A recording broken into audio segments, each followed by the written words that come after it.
Good morning class. कैसे हो बच्चों आप लोग? आई होप आप लोग बहुत बढ़िया होंगे, बढ़िया से लेक्चर्स को अटेंड कर रहे होंगे। यहाँ हम लोग हमारे YouTube चैनल पर क्लास 8 CBSE NCERT की सभी वीडियो को सीक्वेंस से प्रोवाइड करा रहे हैं। जैसे कि आप लोगों ने हमारा प्रीवियस लेक्चर, हमने चैप्टर नंबर अभी रिसेंटली 13 कंप्लीट किया था, उसमें आपको मैंने 10 वीडियो लेक्चर प्रोवाइड कराए।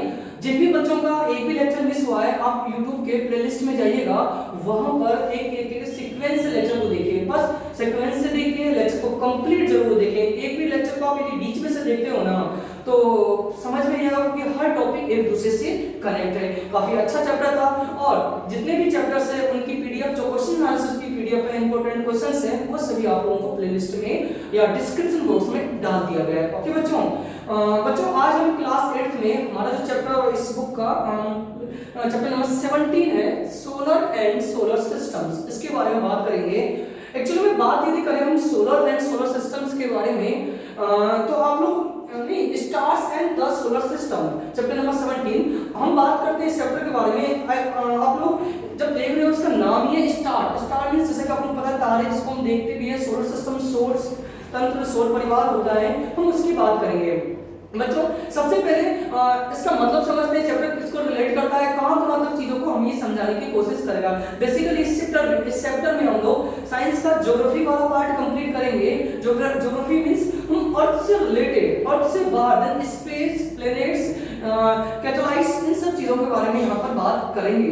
ठीक है, साथ ही साथ स्टार्स के बारे में, सोलर सिस्टम्स के बारे में, और हम जैसे जैसे बुक में आगे बढ़ेंगे, मून के बारे में, जो हमारा नेचुरल सैटेलाइट है, एंड मून सरफेस के बारे में, वहां पर क्या क्या पाया गया है, एंड और भी कई सारे टॉपिक जो भी हमारे प्लैनेट्स हैं उनको भी एक एक करके बाद में पढ़ेंगे। जो भी मैं 7-8 प्लैनेट्स हैं, एंड सोलर के बारे में, सबके बारे में हम यहाँ पर लेंगे। लास्ट में सैटेलाइट्स, मेटेरोइड्स, इन सभी चीजों को कवर करेंगे। मींस एक 100 बात की एक बात, हम अर्थ से बाहर जा रहे हैं। ओके, हम कहाँ जा रहे हैं? अर्थ से बाहर जा रहे हैं। हमने अभी तक जितनी भी चीजों को पढ़ा, वो अर्थ के अंदर की चीजों को जानते थे, और हमारे इस पृथ्वी से बाहर क्या है, इस पृथ्वी के बाहर की दुनिया कैसी है, उन सभी चीजों को हम समझने की कोशिश करेंगे।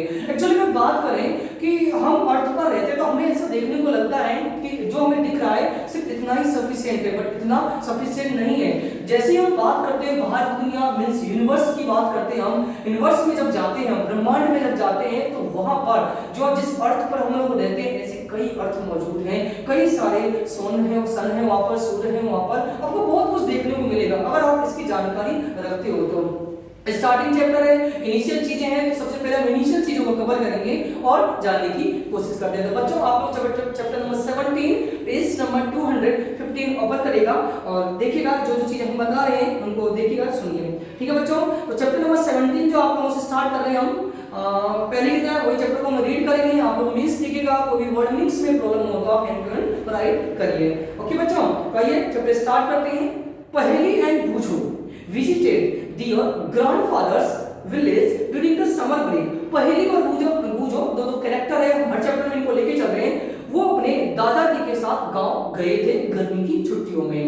इसके से एक बात और है कि यूनिवर्स से रिलेटेड, जब भी हम लोग छोटे होते हैं, हमारे मन में ख्याल आता है कि हम आसमान की तरफ देखते हैं, तो हमको रात में तारे टिमटिमाते हुए दिखते हैं, या क्लाउड्स वगैरह मूव करते हुए हमें नजर आते हैं, तो हमारे मन में प्रश्न जरूर उठता है, ऐसा क्वेश्चन अराइज होता है कि आखिरकार ये सब चीजें क्यों हो रही है। तो हमारे जो भी ग्रैंडफादर हो, ग्रैंडमदर हो, जो भी हमारे जो हमारे बुजुर्ग लोग होते हैं, वो हमें कोई रिलीजियस स्टोरी, धार्मिक कहानी सुनाकर हमें इस सब चीजों को समझाने की कोशिश करते हैं कि मून जो चंद्रमा है वहां पर धब्बे क्यों, ऐसे कई सारी चीजों को, स्टोरी को रिलेट करते हैं। तो वैसे ही यहाँ पर भी पहेली और बूझो के साथ ऐसा ही होगा।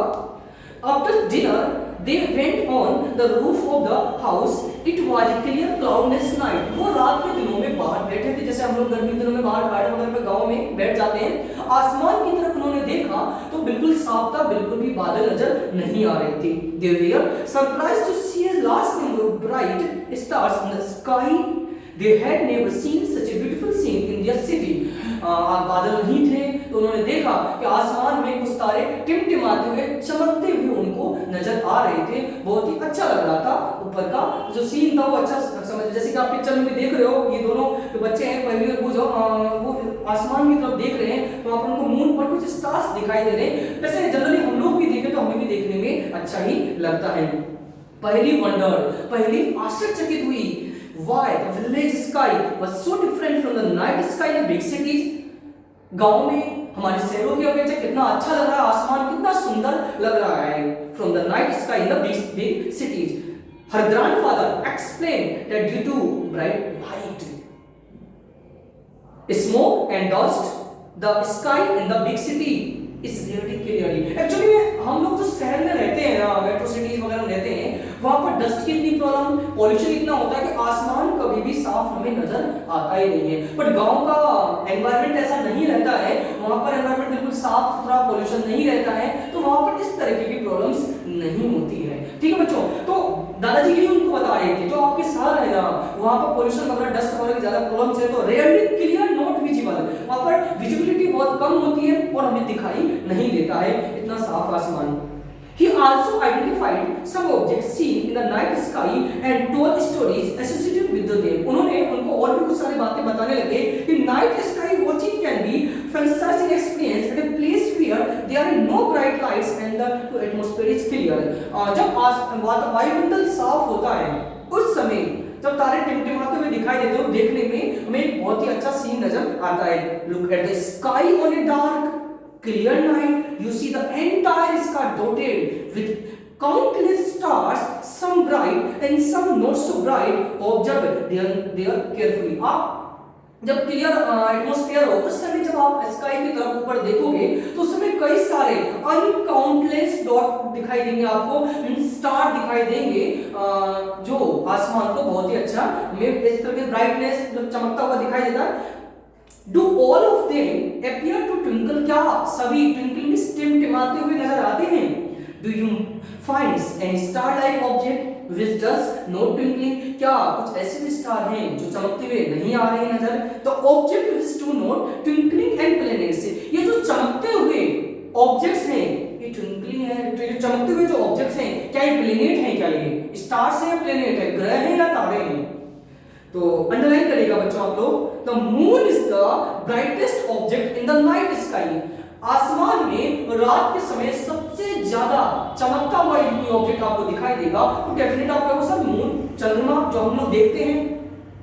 The stars, the planets, the moon and many other objects. Underline करिएगा, the stars and the planets, the moon and many other objects in the sky are celestial objects. ऐसे सभी ऑब्जेक्ट, चाहे वो स्टार हो, चंद्रमा हो, ग्रह हो या तारे हो, वो सभी जो आसमान में चमकते हैं वो celestial ऑब्जेक्ट हमें कहलाते हैं। ठीक है बच्चों, ये अंडरलाइन करना। तो आज हमने इंट्रोडक्शन दिया स्टार्स एंड सोलर सिस्टम के बारे में, और भी कई सारी नई नई चीजों को हम जानेंगे कि हमारे इस यूनिवर्स में ऐसे क्या क्या है जो हमें मालूम भी नहीं है, हम जिसको इमेजिनरी पार्ट में अपना हिस्सा मान के चलते हैं, उन सब चीजों को हम यहाँ पे समझने की कोशिश करेगा। तो बच्चों वीडियो को पूरा देखिएगा, जब भी वीडियो देखते हैं तो आप अपना नाम जरूर लिखें। ठीक है बच्चों, सीक्वेंस से जरूर लिखें, कोई लेक्चर यदि आपका मिस हो गया तो उन लेक्चर को प्लेलिस्ट में कंप्लीट आपको मिल जाएगा। ठीक है बच्चों, so thank you students, thank you for watching this video and attend this session.